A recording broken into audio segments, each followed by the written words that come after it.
Winnipeg police remain on the scene of a triple stabbing that sent 3 women to hospital near the city's downtown. Officers say they are investigating an area spanning a couple of blocks, which includes the Balmoral Hotel beer vendor. Just after 2:30, the call came in. One of the victims went to hospital in critical condition, but she has been upgraded to stable. The other 2 were taken in stable condition. Police say at least one of the victims was found outside of the beer vendor. Officers are still looking for suspects. Winnipeg fire crews are cleaning up after an early morning fire in the Burroughs-Keewatin neighborhood. The fire started in the basement of this home on Kinver Avenue just after 12:30. No one was injured. Damage is pegged at $250,000. The cause remains under investigation. Mayoral candidate Brian Bowman has promised an open data plan if he wins the October election. His plan brings in several changes, including having all city information freely available to the public unless the information can't be released for legal reasons, making the information available in a standardized, machine-readable format, and having the information available in a timely manner. Bowman says his policy will bring Winnipeg in line with other cities, including Edmonton, Toronto, Regina, and Brandon. He also says the city has adopted the practice in principle, but hasn't been proactive in making more information public. Open data means a culture change at City Hall. A culture that respects taxpayers, where information is not kept under lock and key, where taxpayers have a right to information about their own city, their own neighborhoods, and their own homes, and where taxpayers have a right to use that information to grow their businesses and create jobs for families right here in our community.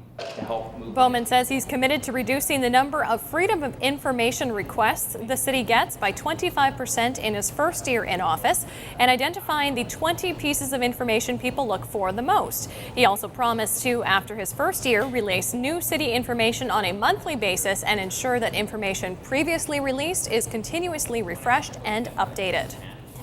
Canadian Blood Services is once again calling for more blood donors as the need for donations goes up over the summer months. The RCMP, Winnipeg Police Service, and the Winnipeg Fire Paramedic Service are helping out through the annual Sirens for Life campaign.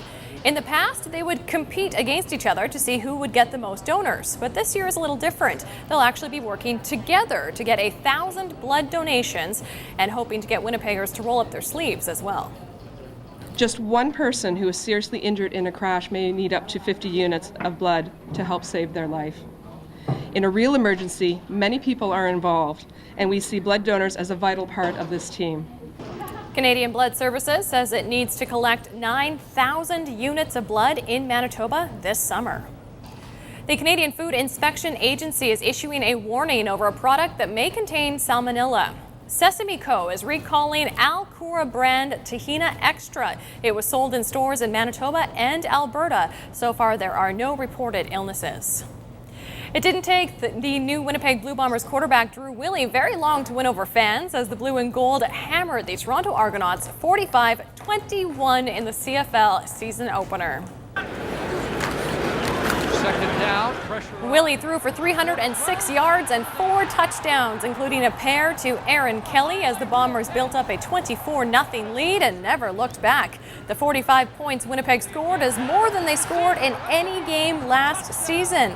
The victory also made Mike O'Shea a winner in his first ever game as head coach. The Bombers are back in action Thursday when they host the new Ottawa Red Blacks.